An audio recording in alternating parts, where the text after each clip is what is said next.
Hello friends, welcome to our YouTube channel islands of green. അപ്പോൾ ഇന്ന് ഞാൻ നിൽക്കുന്നത് നമ്മുടെ വീട്ടിലെ ടെറസിലാണ്.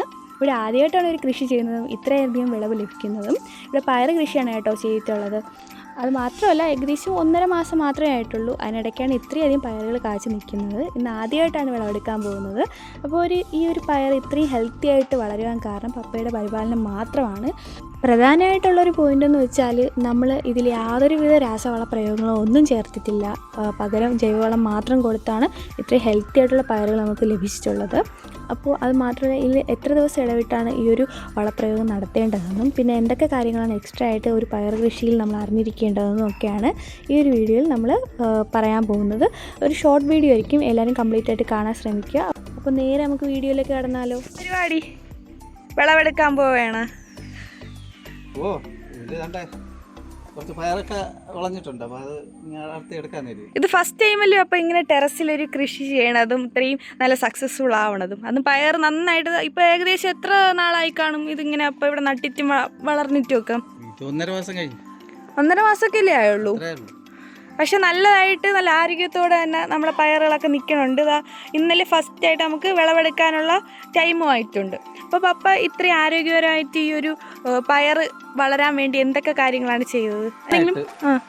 നല്ല വെയിൽ കിട്ടും, ഇതിന് ഒരു ചോലയുമില്ല. പിന്നെ കുറച്ച് പോട്ട് വാങ്ങി അതിൽ ചകിരിച്ചോറ്, ചാണകപ്പൊടി, മണ്ണ് ഈ തമ്മിൽ സമാസമം മിക്സ് ചെയ്ത് 3/4 ഭാഗം നിറച്ച് അതിൽ ഇത് പയർ വിത്ത് പ്രത്യേകിച്ച് പാകിയതാണ്, അത് പൊടിച്ചതിനെ ഇളക്കി നടത്തി പിന്നെ വെള്ളം കോരി കൊടുത്ത് നമ്മളത് പയർ പടരാൻ ടെൻഡൻസി വന്നപ്പോൾ ഇത്തിരി ചാണകപ്പൊടിയും അതിൻ്റെ വീതം അല്പം മണ്ണും ഊറ്റി വെള്ളം നനച്ചു കൊടുത്തു. കെമിക്കൽസ് എന്തെങ്കിലും ഫെർട്ടിലൈസേഴ്സ് ഒക്കെ ആഡ് ചെയ്യാൻ അങ്ങനെ എന്തെങ്കിലും ചെയ്താൽ? കാരണം ഇത്രയും നല്ല രീതിയിൽ ആരോഗ്യത്തോടെ നിൽപ്പുണ്ടല്ല, നീളമുണ്ട്, നല്ല നീളമുണ്ട്. അപ്പോൾ എന്തെങ്കിലും അങ്ങനെ ചെയ്തായിരുന്നോ? അങ്ങനെ ചെയ്യുകയാണെന്നുണ്ടെങ്കിൽ നമുക്ക് ഇത് ചെയ്യേണ്ട കാര്യമില്ല, നമുക്ക് പുറത്തുനിന്ന് വാങ്ങിയാൽ പോലെ. അത് ശരിയാണ്. ഇത് നമുക്ക് എടുക്കാൻ വേണ്ടിയിട്ട് കുറച്ച്, ഇതിപ്പോൾ അത് 7 പോട്ടുകളേ ഉള്ളൂ, അതിൽ വെച്ചതാണ്. ഓരോന്നിലും 2 എണ്ണം വീതം അല്ലേ? 2 എണ്ണം വീതം നട്ട്. പക്ഷെ ഇപ്പൊ യഥാർത്ഥത്തിൽ നമ്മളെ ഉപയോഗം ആവശ്യം കഴിഞ്ഞും ചിലപ്പോൾ ആർക്കെങ്കിലും വേണമെങ്കിലും കൊടുക്കാം, അത്രത്തോളം പിടിച്ചിട്ടുണ്ട്, കുറേ ഉണ്ട്. ഈ വള്ളികളൊക്കെ ഇങ്ങനെ താഴെ ഇങ്ങനെ വീഴ്ന്ന് കിടക്കണം, അപ്പൊ ഇങ്ങനെ കെട്ടി വെക്കാറില്ലേ? അത് അതിന്റെ രീതിക്ക് തന്നെ വളരാൻ വേണ്ടി നിർത്തിയിരിക്കുകയാണോ? വള്ളി കെട്ടിയൊന്നും വെക്കില്ല, അത് അതിന്റെ ഇഷ്ടത്തിന് പടർന്നത് തന്നെ. ഇടയ്ക്ക് കുറച്ച് കയറൊക്കെ വെച്ച് കെട്ടിയിട്ടുണ്ടല്ലോ, പടരും.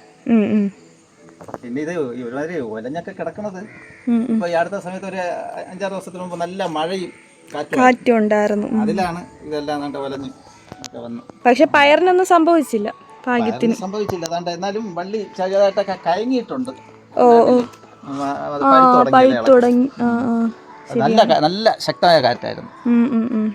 അപ്പൊ എന്തായാലും ഇതിലാകെ ഒപ്പം ചേർത്തിട്ടുള്ള ഈ ചകിരിച്ചോറും മണ്ണും ചാണകവും മാത്രമാണെന്നാണ് പറഞ്ഞിട്ടുള്ളത്. ഇടയ്ക്ക് ഞാൻ അല്പം കോഴിവളം ഇട്ട് കൊടുത്തു, നമുക്കുണ്ടല്ലോ കോഴിവളം കൂടെ ഇട്ടിട്ട് മണ്ണ് കൂടെ ഇട്ട് കൊടുത്തു.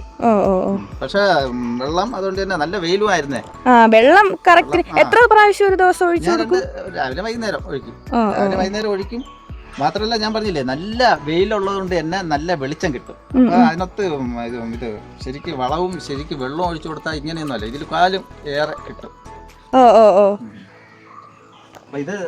എന്തായാലും നമുക്ക് കട്ട് ചെയ്യാൻ പോവാം. ഇനി കൂടുതൽ നിർത്തി കഴിഞ്ഞാൽ അത് ചിലപ്പം മുറ്റി പോവല്ലേ? ഇപ്പൊ തന്നെ ഏകദേശം എത്ര ടൈപ്പ് ഇവിടെ ഇപ്പൊ ഉണ്ട്? ഇത് 3 ഇനം ഉണ്ട്. ഇത് വെള്ള നിറത്തിലുള്ള, വെള്ള നിറം, പക്ഷെ അതിന് അധികം നീളമില്ല, നീളം അല്പം കുറവാണ്. എന്നാൽ ഇത് നല്ല നീളമുള്ള പയറാണ്. ഇതൊക്കെ കണ്ടില്ലേ, നല്ല നീളമുണ്ട്. ഇതൊക്കെ കടയിലിരുന്നാണ് കണ്ടിട്ടുള്ളത്, ഫസ്റ്റ് ടൈമാണ് വീട്ടിൽ നട്ട് ഇതൊക്കെ. പിന്നെ ഈ പച്ച ഉണ്ട് കേട്ടോ, നല്ല പച്ച, നീളമുള്ള പച്ചയുണ്ട്. ശരിയാണ്. പച്ച. എന്തായാലും അപ്പൊ ഇനി ഇത് കട്ട് ചെയ്ത് തുടങ്ങിക്കോ. ശരി ശരി.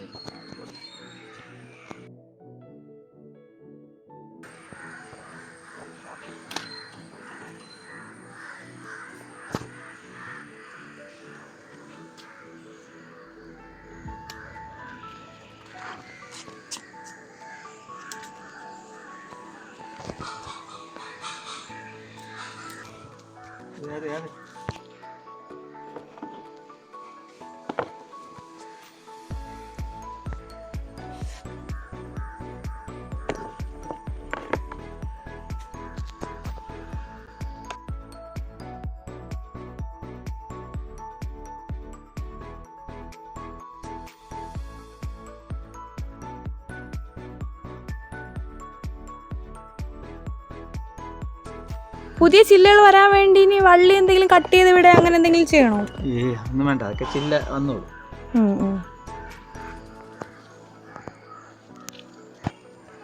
കണ്ടില്ലേ ഓരോ പയറിൻ്റെയും വലിപ്പം. നമ്മൾ കടയിൽ നിന്ന് വാങ്ങിക്കുന്നതിന് പോലും ഇത്രയും ഒരു വലിപ്പമൊന്നും കാണില്ല, കെമിക്കൽസ് ഇടുന്നതിന് പോലും. ഇത് നമുക്ക് വിശ്വസിച്ച് കഴിക്കുകയും ചെയ്യാം. അതുപോലെ തന്നെ വീട്ടിലാണല്ലോ, കണ്ടോ അത്യാവശ്യം നല്ല തടിയും ഉണ്ട്, മാത്രമല്ല നല്ല ലെങ്തൊക്കെ ഉണ്ട് കേട്ടോ. ഒരിക്കലും നഷ്ടമാവില്ല. നമ്മൾ വീട്ടിൽ ജൈവ വളം മാത്രം ഉപയോഗിച്ച് നമ്മൾ വളർത്തുകയാണെങ്കിൽ നമ്മൾ ആരോഗ്യത്തിനും നല്ലതാണ്, വിശ്വസിച്ച് കഴിക്കുകയും ചെയ്യാം.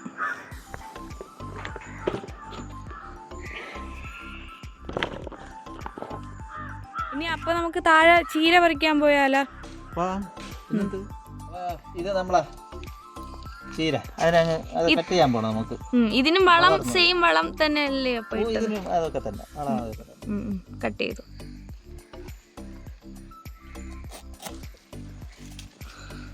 നല്ല വലിയ ഇല.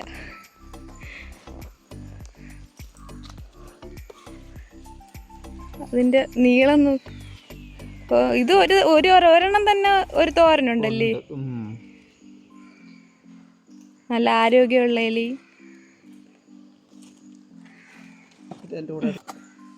മുറ്റിയാ അത്? ഇല്ല, കുഴപ്പമില്ലല്ലോ. ഇത് അത്രയും വലുതല്ല, എന്നാലും അത്യാവശ്യം വലുത് തന്നെയാണ്. അപ്പോൾ ഇത് രണ്ടും കൂടെ ആകുമ്പോഴേക്കും നമുക്ക് ഒരു ദിവസം തോരൻ തികയും. അപ്പോൾ ഇത്രയാണ് ഇന്നത്തെ നമ്മളെ വിളവെടുപ്പെന്ന് പറയുന്നത്. കണ്ടോ, 2-3 ദിവസത്തേക്കുള്ള പച്ചക്കറി നമുക്ക് കിട്ടിയിട്ടുണ്ട്. ഇനി ഇവിടെ വെണ്ടയും അതുപോലെ തന്നെ തക്കാളി എല്ലാം ഇവിടെ ഉണ്ട്, വെള്ളരി എല്ലാം ഉണ്ട്. പക്ഷേ അതൊക്കെ വളർന്നു വരുന്നതേ ഉള്ളൂ. അപ്പോൾ അതിൻ്റെയൊക്കെ ഇനി വരുന്ന അപ്ഡേറ്റ്സൊക്കെ വീഡിയോ ആയിട്ട് ഇടുന്നതായിരിക്കും. അപ്പോൾ ഈ ഒരു വീഡിയോ ഇഷ്ടപ്പെട്ടിട്ടുണ്ടെങ്കിൽ ഈ വീഡിയോ ലൈക്ക് ചെയ്യാനും ചാനൽ സബ്സ്ക്രൈബ് ചെയ്യാനും മറക്കരുതേ.